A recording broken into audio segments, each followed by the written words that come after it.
ちは、ペーパーデコレーションの山本恵美子です。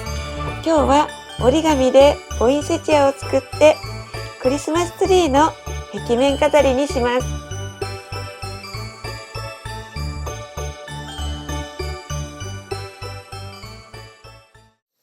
同じ色の折り紙を2枚用意します。色が中になるように三角に2つ折りします。さらに半分に折ります。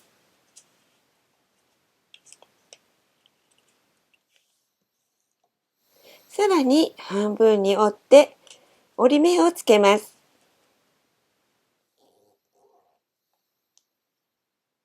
紙の端のある方を下に持ってきて、先ほどつけた折り線の下から途中まで切れ込みを入れていきます。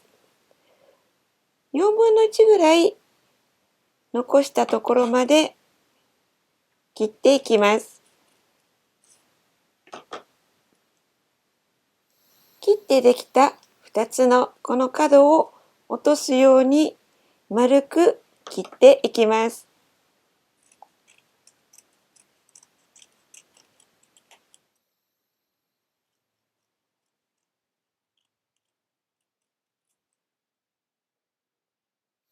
今丸く切ったラインを少し波形にさらに切っていきます。いきなり切っても構いませんし、このように少し線をつけていくと切りやすいかと思います。最初は鋭角にハサミを入れて波形に切り落としていきます。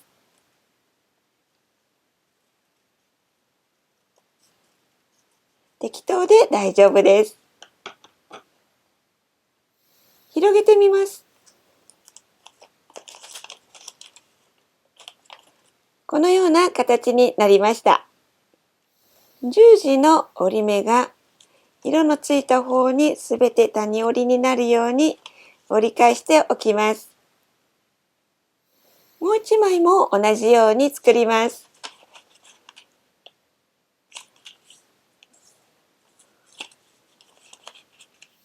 葉っぱが4つつながっているような形が2枚できました。隣り合う葉っぱの間にある折り線、4つある折り線のうちの1つだけこのように切り込みを入れます。もう1枚も同じように折り線の上を中央まで切ります。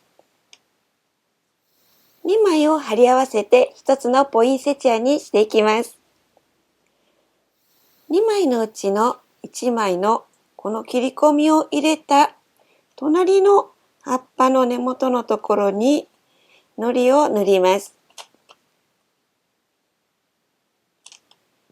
さらに片方だけの隣の葉っぱにも1枚糊を塗ります。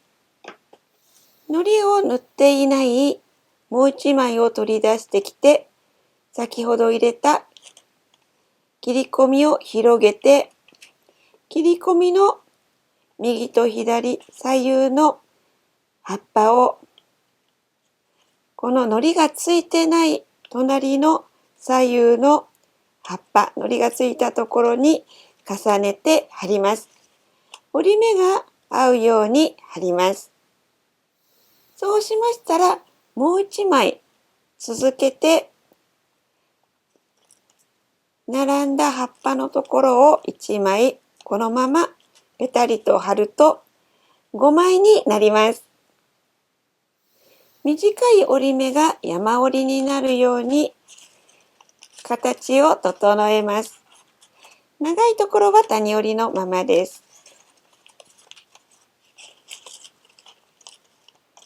これでポインセチアの形ができました。真ん中に丸い紙を貼ります。このように色画用紙などを丸く切ったものを糊で貼ってもいいし、シールがいろいろ売られていますので、シールを貼ってもいいかと思います。裏側にも貼ると中心がしっかりとして強度が強くなります。ツリーらしくなるように緑色の折り紙を使ったり、模様折り紙を使って作っても可愛くなります。ツリーの形にしなくてもいろいろ使えますので、ぜひアレンジしてみてください。